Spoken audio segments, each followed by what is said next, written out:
Yeah, good. So welcome to my channel. It's about exploring all things related to organizational culture. So on one extreme, you know, we find organizations might be caring, nurturing, looking after their employees. And on the other end, we might be saying that, you know, organizations are toxic. You see a lot of people leaving, there's a blame environment, pointing fingers and so on. So we're looking at, you know, what we're describing is basically culture, and I know you know what I'm talking about there. And what I've been doing is I've been interviewing different people from different expert positions, and this is part of that series. So which is why I've invited yourselves to talk to me about brand and why specifically culture is considered to be an organization's brand. So let me introduce you both first of all. So Dave Vann, you're Managing Director of ABA. Is it AB? Can I say ABBA? Well, a lot of people do, but no, it is ABA, based on the name of my colleague Alistair Bullen, so it should be ABA, yeah. Okay, so Alistair, I'm definitely not Swedish. I'm definitely not Swedish. Okay, I just had to put that in there. I'm sorry, but it invited itself. And but we'll come to you, Alistair. Let me just introduce Dave first. So Dave is an experienced brand and marketing strategist who invests his energies in helping purpose-led organizations communicate with clarity. Having worked for education groups in the UK, development charities, overseas, and now as the leader of ABA, Dave knows firsthand the ins and outs of brand and culture. So I'm really looking forward to exploring your perspectives. Welcome. And Alistair Bullen, you're founder of ABA. So that's really interesting. So you bring a unique blend of experience as an interior designer, brand strategist, culture consultant to all the clients you serve. That's amazing. So you've got that creativity part of it, don't you, as well? And you've done some, so in your strategic work for ABA, you, as well as for McKinsey's change management arm, you've helped a large number of large-scale organizations align corporate values with personal transformation. Yeah. Brilliant. So welcome both of you. Thank you for agreeing to do this. So let's talk a little bit about ABA first of all. What does your agency do, if that's okay to talk about? And perhaps you could also talk about why you founded it as well. So. Oh gosh, wow. Who should go first? I can't talk about the founding. I'll tell you. Let me tell you what we do now, and then maybe Alistair can give you a bit of the history. You know, we have a simple phrase that we kind of use, which is our tagline, our strapline, if you like, which is building brands with purpose. And so really what we are about is exactly that. We come alongside brands, organizations that are purposeful at their core, either inherently so because they work in education, or you know, they're not-for-profit space, or they're corporates that have a bigger purpose as part of what they're about. And we help them grow and we help them thrive. How we do that, yes, tends to be in that kind of brand marketing communication space. But it also often involves going and doing a bit of a deep dive into culture and actually what's going on behind the scenes with the leadership and with the workforce. We can go on and talk a little bit more about that soon. Great, thank you. So why did I found ABA? Well, actually, it was in very similar circumstances to now at one level. And it was 85. It was just after the miners' strike. So it was like really tough world. And it was very hard to get jobs. So I started freelancing. And out of freelancing, I realized I wanted to build my own thing. And particularly that I wanted to build a creative community, that I wanted it to be very relational and very committed to not just being a group of people doing something, but having that sense of identity and of purpose that we shared in serving our clients. And so that's why I did it, really. And it started with interior design and graphics, and then it moved more into culture and transformational change at a later date. Gotcha. That's kind of the story, really. So the organisation is very much does what it lives, doesn't it? It lives what it does, if I can put it that way. So it's purposeful in itself, in what it aims to achieve, and you work with organisations to achieve the same thing. Is that a fair assessment? Yeah, no, I think it is. But do you know what? It's also a challenge, if I'm really honest, Cami, because So we're doing quite a big piece of research at the moment around purpose and the future of purpose within SMEs and what's going to happen post-COVID and recession. And so I've had the privilege of speaking to business leaders across all these different sectors, industry thought leaders, and in doing so, it has repeatedly challenged me exactly on that point, on the need to live out your own spoken beliefs and values. And that is challenging. So yes, while I would say, yeah, we definitely are an organization that lives what we say, I also know that we wanted to do that more. We wanted to be that more and be more true and authentic to those beliefs. So I think that's an inherent challenge in any organization that puts its hand up and says we are in some way purposeful or values driven. The next question is, all right, then show me. Yes, absolutely, absolutely. So let's start with what is essentially brand from a culture perspective, and why is it necessary to have that alignment? Yeah, I mean, they're funny worlds in one sense. So I think for some people they wouldn't necessarily see that they are intrinsically linked. I think it's been common parlance for a while that the old adage of culture eats strategy for breakfast, and a saying if you want a healthy brand, start with a healthy culture. So I think there's always been a strong link. I guess what we're finding, we'll get onto this in a bit more detail, is that is becoming even more true right now as organizations, leaders of organizations are put under pressure. I think that connection between an organization's internal culture and their outward-facing brand, I think that connection is becoming clearer because it's like the whole crisis is kind of just put a microscope, a magnifying lens on lots of brands and just gone, oh, so that's how you treat your people. Oh, that's how you behave. That's how you respond when your backs are against the wall. And I think that can be, there's positive or negative stories. So maybe we'll share some of those in a bit, but I think that relationship between culture and brand is almost a given. And I think any leader will know that, because ultimately what happens on the inside will ultimately work its way out to the outside in terms of how people behave and how they communicate. And that really that's established in culture. And yeah, there's only so far you can take a brand that claims it's about one thing when the culture is inherently about something else. Yeah, so for me, a metaphor we use quite a lot is an iceberg. Yes, yeah. 10.298% of the iceberg is above the water, which is the external brand. But if the bit below isn't aligned, isn't valid, isn't authentic, the iceberg melts.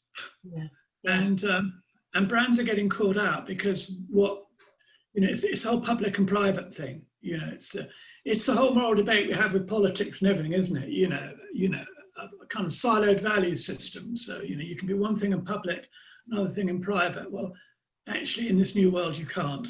It's as simple as that. You just can't, because, as Dave said, the microscope goes everywhere. Yes. And really, it's almost like a bottom-up value-based system that it's.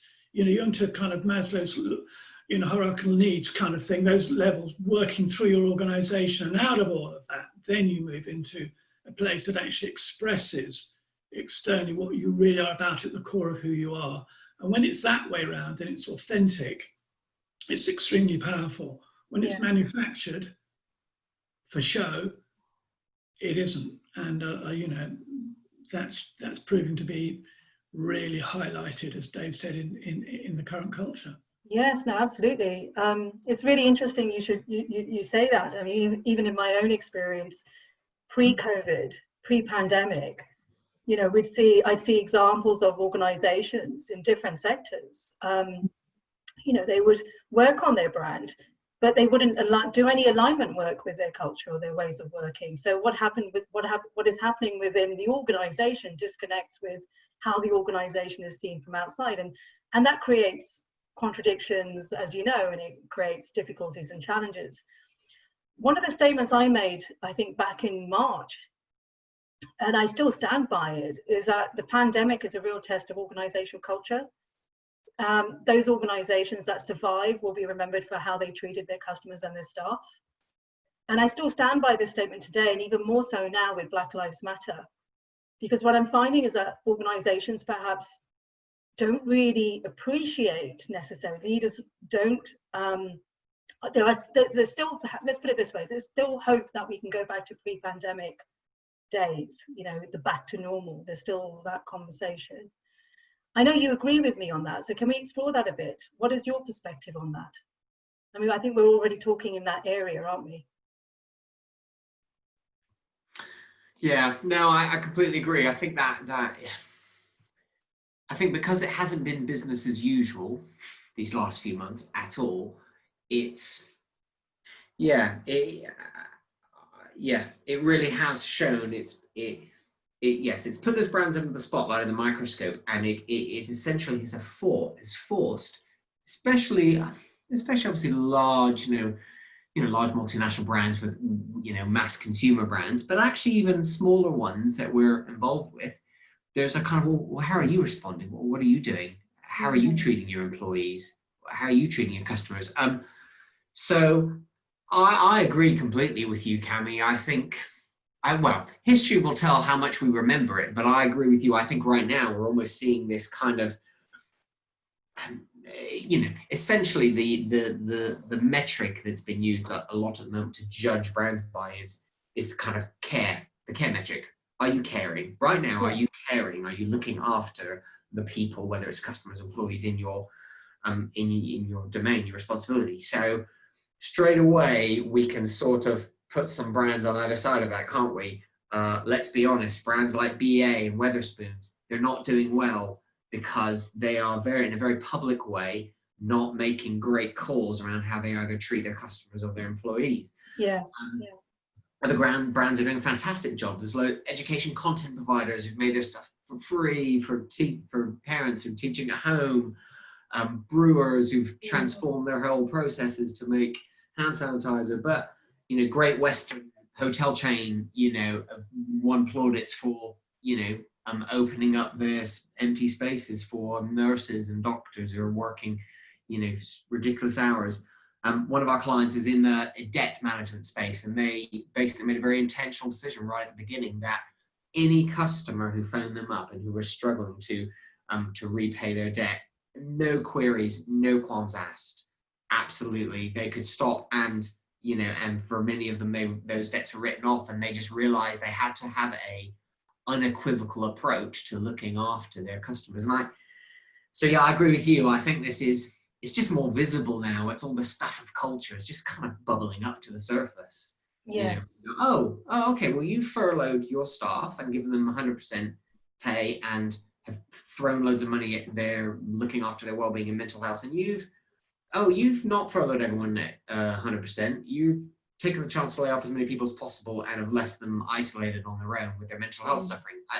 It doesn't take much to see that there's a clear divide between the culture of some of these organizations, how they've treated people. So yeah, and I think the other key word is the word trust. So I think what happens is that when you get isolated and when you go to a place of fear, which is what we've all gone to at times, suddenly trust becomes really important. So it's interesting how some organizations are now having to recognize, for instance, that working from home is really effective, when in reality, they didn't do it before because they didn't trust their staff to work hard. Absolutely. Yes, I agree. So suddenly trust, it's like we are forced. So I think one of the great things that come out of the pandemic is it's kind of we've been forced to a new level of trust and appreciation and gratitude. So I think that's the positive side of it as well. Yes. So I know many people, for instance, who are in education or in government jobs who are just incredibly grateful that they're not impacted by the commercial realities of this situation. And so suddenly it becomes, a lot more beneficial to be in education, because you're guaranteed a job. Yes. And okay, there are some massive challenges in education, but if you take that again, what we're seeing there, as we are also in other organizations is creativity just rising in the most extraordinary ways to actually deal with this. And I think that's another thing that's happening within successful brands, is a release of trust and of creativity. And that agile, pivoting, flexibility thing, you know, all that is going on, and we're all, so some things, you know, it's like we've all been forced to embrace technology to a new level, for instance. Yeah. So I think those things are changing, but I think also what's happening is, going back to what Dave was saying, is there's something about values when you're isolated and when you're being attacked, which we're being attacked by a virus. Suddenly your values become very important. What you stand for becomes even more important. Yes. And it's those things that actually kind of give you your moral compass as an organization, as an individual. And so we're finding the work that we're doing. There was a time, so we do some work where we look at your vision, we look at your mission, we look at your values, and we look at your culture. And we help you begin to identify those and articulate those to your internal and external audiences. I think, for me, what I've noticed a shift is, before COVID, the thing that people were most interested in was to get their vision and mission right. Mm-hmm. Where are we going? I'm finding in COVID, what people are really interested about is what values will hold them through. So the switch has been in an even more pertinent way towards values. And actually, it's the values piece that actually is what really makes a difference. So do you hold a value of compassion? And the problem, of course, about a value is it's incredibly expensive. Yes. It's a value, it's valuable. So if it isn't expensive to the organization, I don't think it's a value. If it doesn't cost you something, it's not a value. Indeed. So what companies are learning are that some of their values that they thought they held, they don't hold. And the ones that they do want to hold are pretty expensive to hold. But when they hold to them, they are incredibly effective because they build purpose, trust, and creativity. So I think, for me, that's kind of feedback I'm getting in my little echo chamber, because all different echo chambers, aren't we? But in my echo chamber, you know, that's kind of what's going on for me. I certainly see that. I mean, even with some of the organisations where I work with, or where I am part of, I see very much this focus on activity to understand how employees are feeling right now. You know, so how have they coped during remote working? For those organisations that actually have done that exercise, they've surveyed, or they've tried to find out how their staff and employees are actually coping, and that's giving some really valuable insight. And it may not be that they have that articulated as a value, the compassion element, but certainly as an organisation, they demonstrate it. And then I see organisations who might have, for example, in their values, and they've had it for some time, the word inclusion. And they perhaps look at it from an external perspective, from their customer's perspective, but actually they now need to start thinking about it from an inside perspective, their employees, perhaps their supply chain, their stakeholders basically, but particularly their employees. How do they create an inclusive environment, which then also is reflected by, or reflects in the work they do with their customers, and how they deliver their service or their product to their customers. So I do see that values are becoming a lot more important than perhaps they have been before. Most definitely. I think that takes us to sort of talking about what it takes to have a healthy culture, doesn't it? I mean, in terms of, would you say there are other indicators of what you see in terms of a healthy culture that then comes out in an organization's brand? So where's that link between the two things? I think one of the things that is a consistent, well, I think one of the things that is a universal given, but I think I'm hearing more and more importance being given to, is that every employee wants to be proud of who they work for, of where they work. Every employee wants to believe that what they are doing, their job, has some sort of meaning and purpose. And I think that perhaps that has probably been elevated or crystallized even more in people's minds in the light of the crisis. I think where that really comes into play is, okay, let me tell you a story. So we did a rebrand for an organization, financial services organization up in the Leeds area, and so I was asked to go up and present to the staff. And they'd had problems in the past. The brand was in a bit of a mess, and they'd had historically got themselves into a bit of trouble, a bit of bad reputation in the industry. But they new leadership, new day, new vision, new culture, and that was the thing I spotted the most. So even though we were coming in to do a job on the brand, actually what we were doing really was creating a brand that reflected the culture that had already been established with this new leader and this new leadership team. And when we presented the brand, remember this is a financial services industry, when we presented the brand to people, the staff did two things. First of all, they burst into spontaneous round of applause, which I don't normally get for these things. These things can be contentious. Often some people love it, some people less so. And then a number of them didn't break down, but there were tears in their eyes. Right. And what I realized at that moment is, wow, these people really believe in this organization. They believe in each other, in this group of people. And I think that's probably one of the healthiest signs of a culture that's working, where the people inside it, they're just passionate. They really believe in what they're doing and what the organization's doing in each other.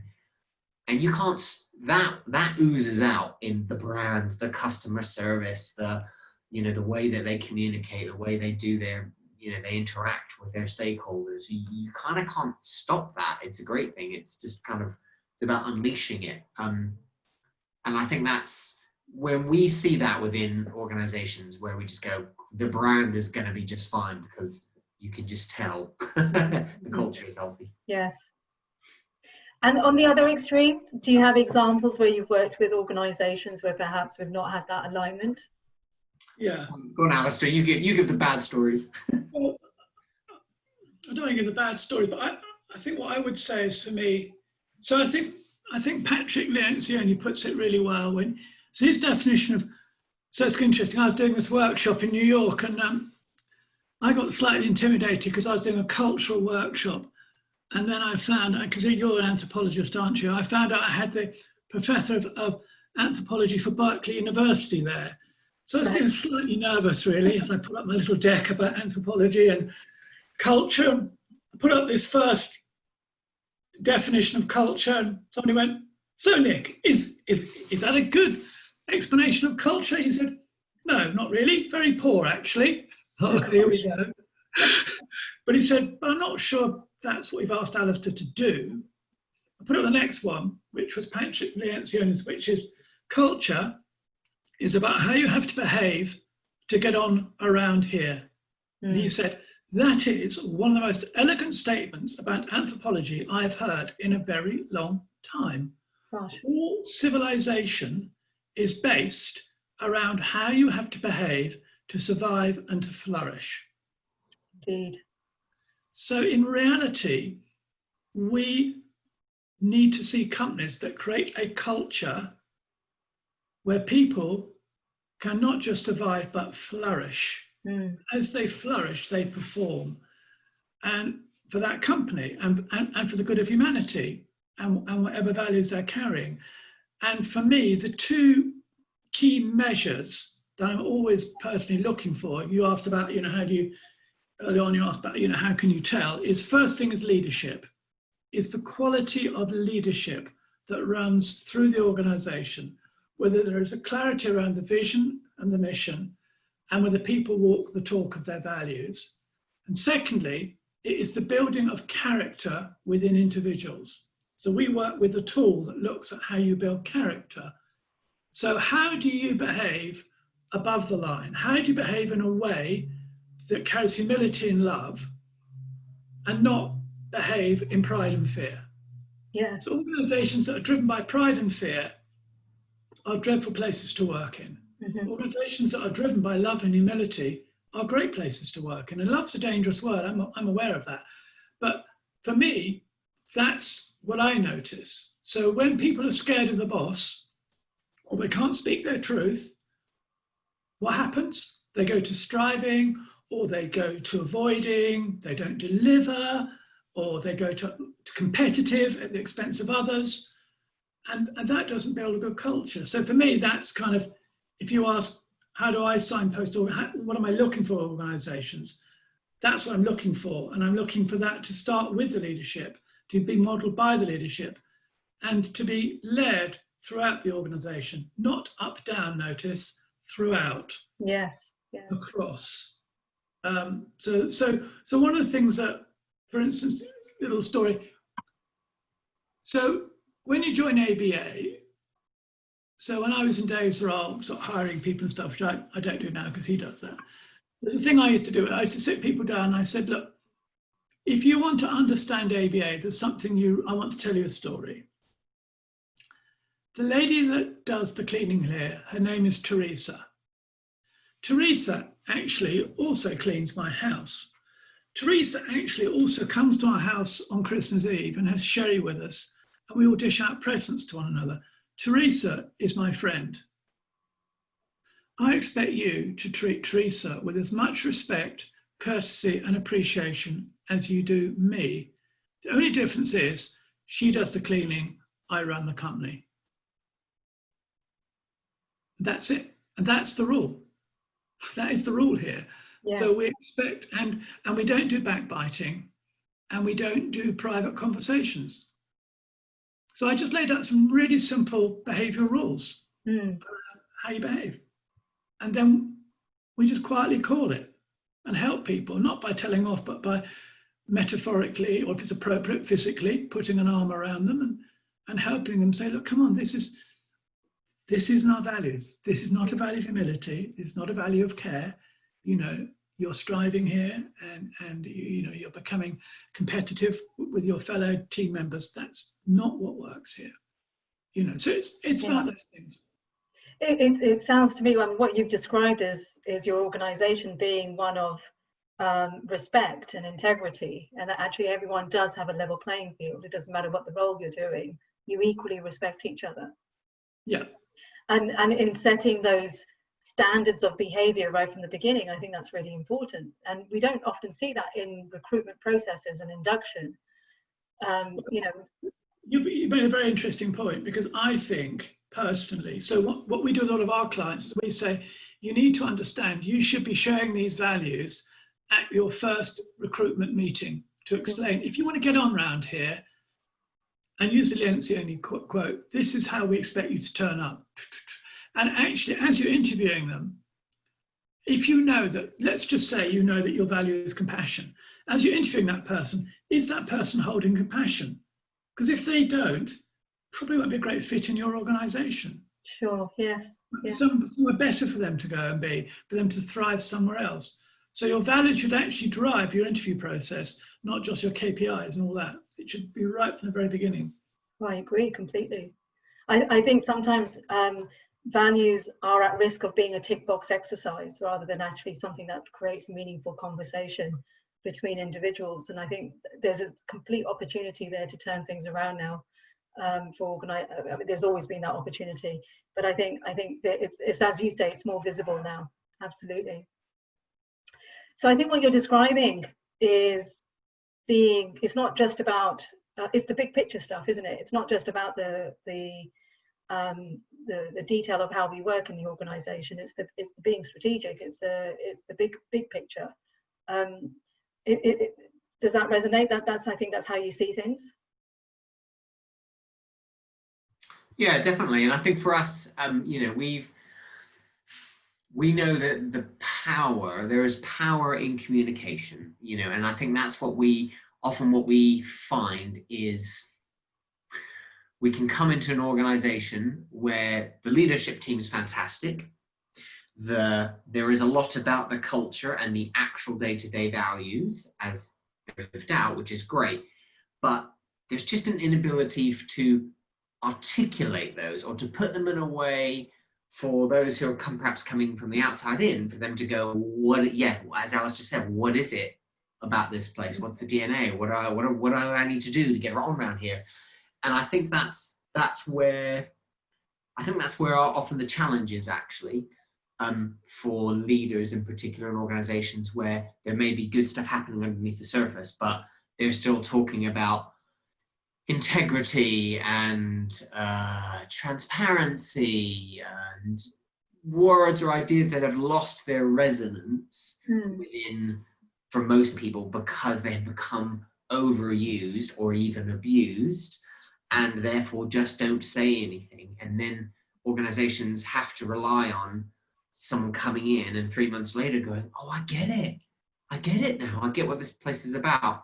And I think wherever organizations, and this is where brand comes in, wherever organizations can bottle that in a way that's authentic but really compelling to their audience, they're going to do better. They're going to fare better. They're going to be able to attract higher caliber candidates to those recruitment roles. They're going to win customers on the basis of that. And where those organizations, those brands just keep saying the same stuff, and like you say, it feels a bit tick boxy or a bit obvious, and it's a bit like, we believe in great customer service.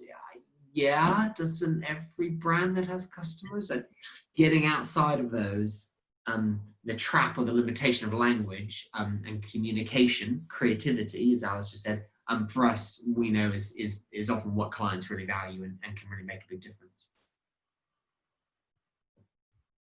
Do you think there's actually, in determining values, I think just picking up on something you said, do you think some organizations might be picking values just because they think their customers might like to hear that?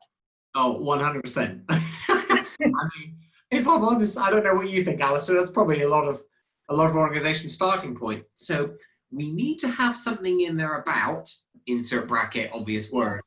And we go, why? Why do you? It has to start from a place of authenticity. Yes, of course, it has to be relevant. But if your starting point is for values, what do I need to say that will sound like the sort of thing that my people want to hear? That is a bad starting place for values. But you're right. I think that is what too many organizations perhaps have done or ended up doing unwittingly. Yes. Yeah. So I think I have a little thing I trot out quite a lot because we do a lot in education. I say I basically like £1 for every school that has excellence or achievement in its values, and it's totally meaningless. Yes. Because it's a bit like us as a creative agency saying, well, creativity is our value. Well, I'm sorry, that's an absolute given. Right?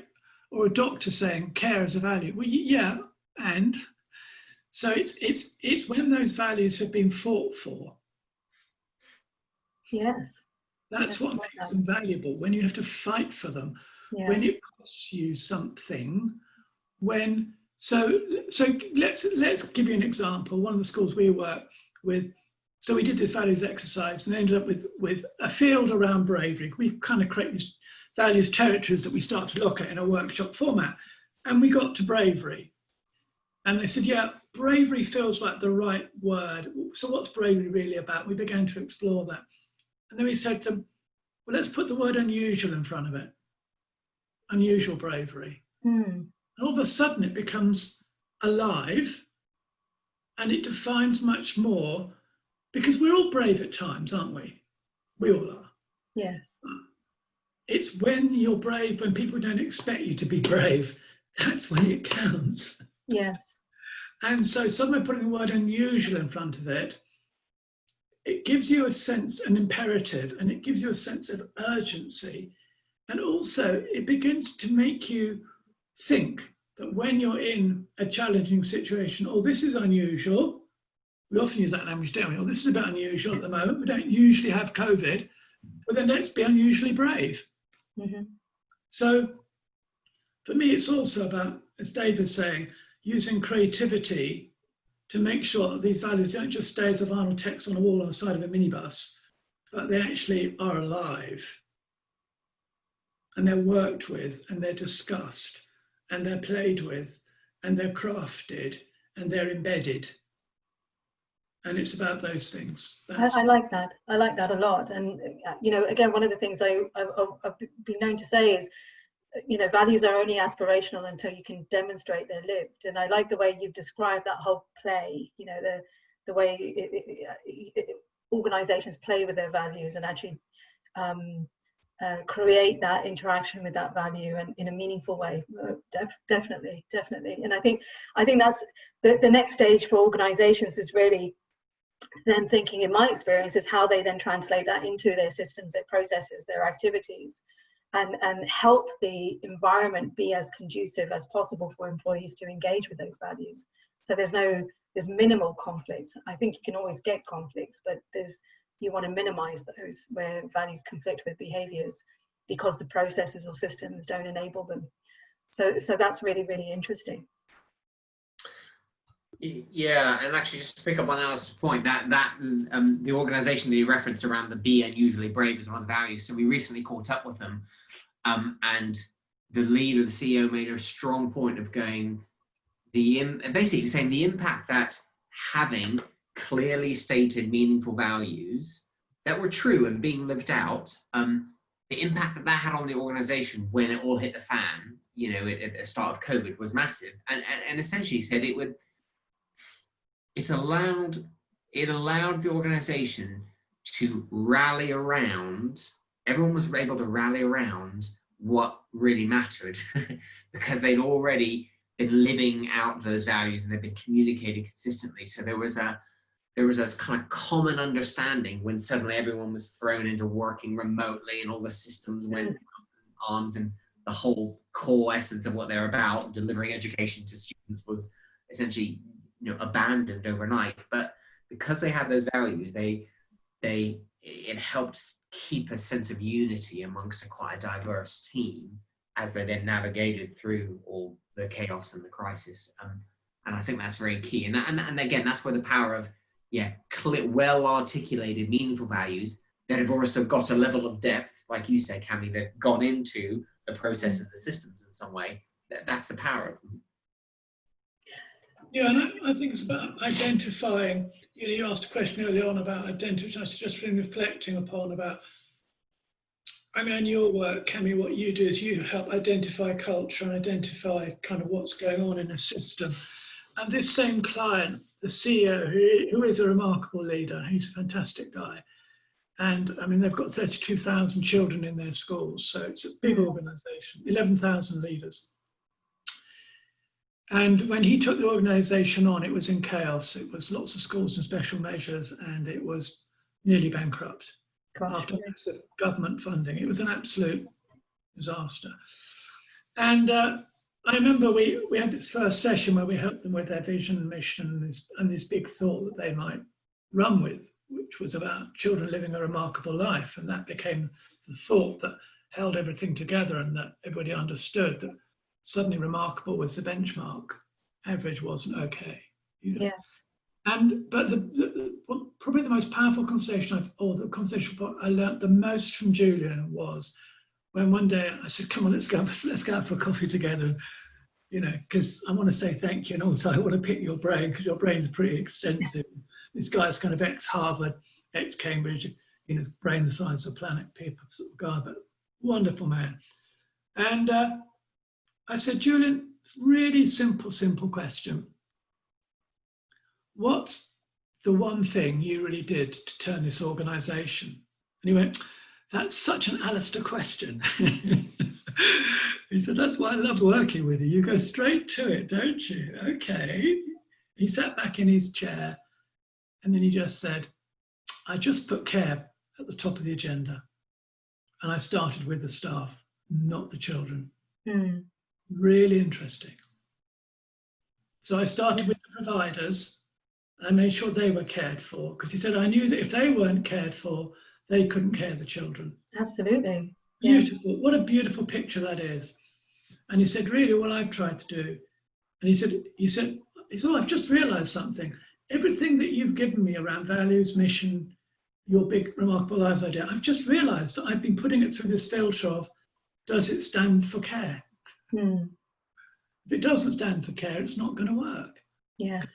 That's what I carry. And when you meet him, he's that sort of person that always makes you feel present. No matter how busy he is, you always have a sense that he's there for you.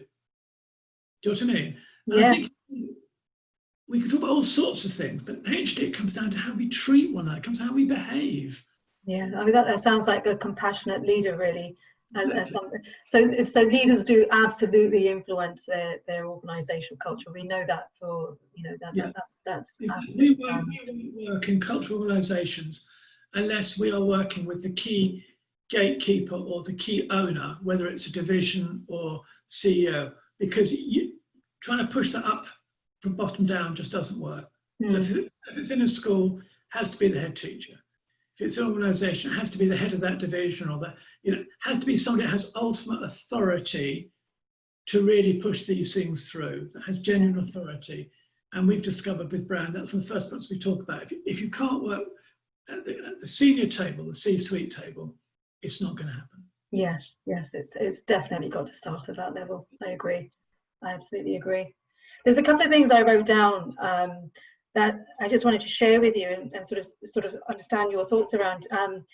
Is one around the base. So in your experience, or perhaps you see it slightly differently, but I think that care point lends itself to my next point, which is about speaking up safely. So if your leaders are compassionate, then you would naturally, I would hope, logically maybe have an environment where your staff, your team, your environment enables people to speak up safely. But that doesn't often happen because people don't feel safe enough to speak up.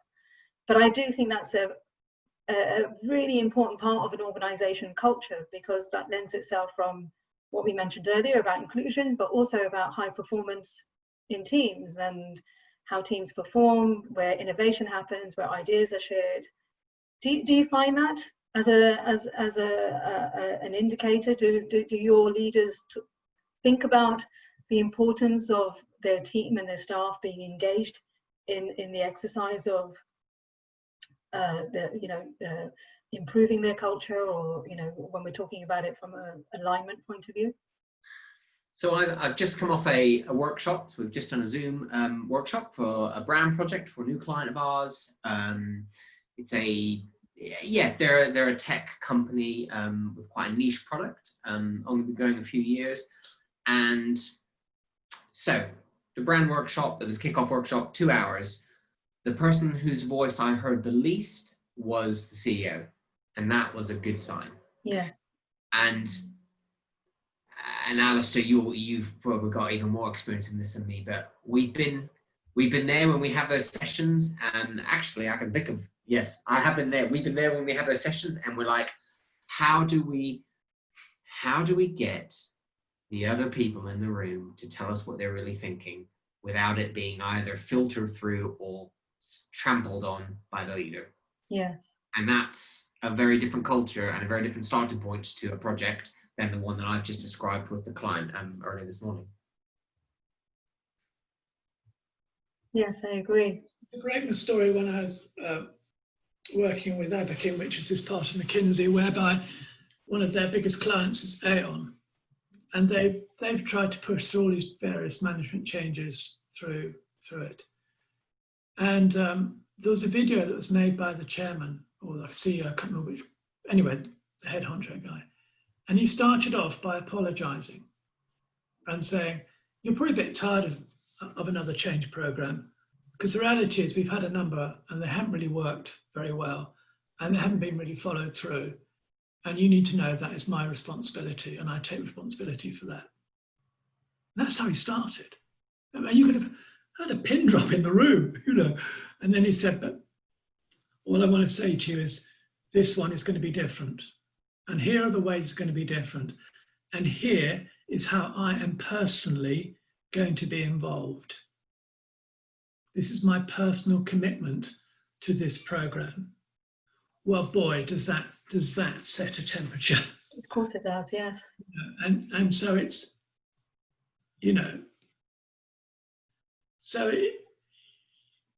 I think what Dave's made is a great point, and I think it is all about, it has to be around creating that safe space. And it is, what you've raised is a great indicator, and Dave's so right. It's one of the telltale indicators is who speaks. Absolutely. And who doesn't speak. Who doesn't? Yes. You know, and, you know, the phrase I use, which is airtime. And sometimes when I'm running a workshop, I say, just to let you know, there's going to be an airtime thing going on, mate. If one of you is having too much airtime, I'm just going to go, airtime. Yes. And please don't be offended, but we want to honour every voice in this room. And when we just hear one voice, we don't honour deep listening and other voices. Of course, yes. And deep listening in an organisation is really, really important. Yeah. The ability to listen well. Absolutely. I've heard it described as authentic listening, active listening, deep listening is absolutely right. And the other question I had really was about, is there, in your opinion, a minimum size that an organisation needs to become, or from when they reach, they then need to start thinking about their brand, their values, their purpose, their vision, etc.? Or do you think that starts right from the beginning, and you should be thinking about it right from the beginning? I mean, is there... I think you know what I'm going to say, don't you, Cammy? You absolutely should be thinking about it right from the beginning. Look, in reality, okay, so we do a program with the British Library where we mentor a number of SMEs who come through a sort of a growth kind of incubator program, and we help them in the areas of brand and marketing and culture a little bit more subtly. And it's quite interesting to see this. Some of those, it's interesting to see the discrepancy between some organizations where there has been a clear purpose and a sense of how that wants to be articulated, expressed their brand and so on from the beginning, and those that it just kind of evolves over time. They have an idea, they've got a connection, they've got a product or a business model. And so I wouldn't begrudge any organization that's small for not having thought about these things yet.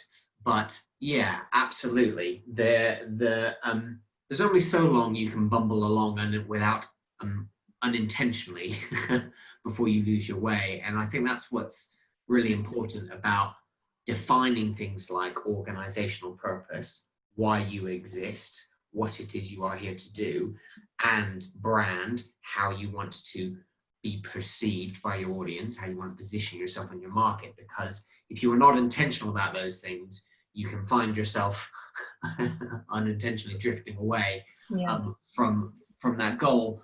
If I'm honest, so I was having an interview with someone senior in the CBI recently, and about this research around purpose, and she said, now more than ever is the time where SMEs should be out thinking about purpose and asking themselves, do I need to revisit it?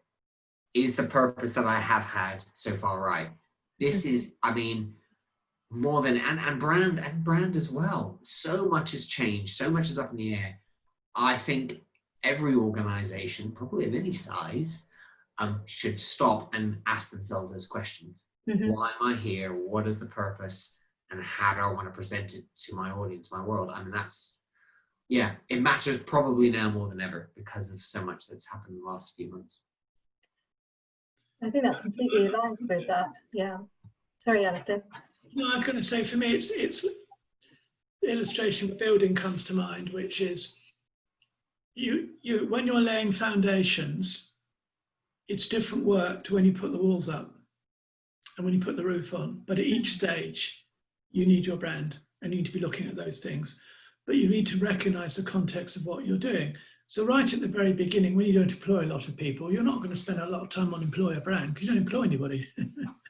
You know, but as you grow, you've got to start thinking about that. So it's a bit like, so we often get called in at 4 points really, which is at the beginning of a brand, or when a brand has reached that hockey stick moment and is beginning to really grow, or when a brand is beginning to decline, or when a brand has an aspiration to grow faster or in a different direction.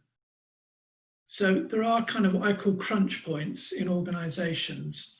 And at those crunch points, that's when brand really needs looking at. And we're at a crunch point now, which is why it's so important. Absolutely. I think that sort of answers my question around what the key things are that leaders should be looking at or taking away from this conversation.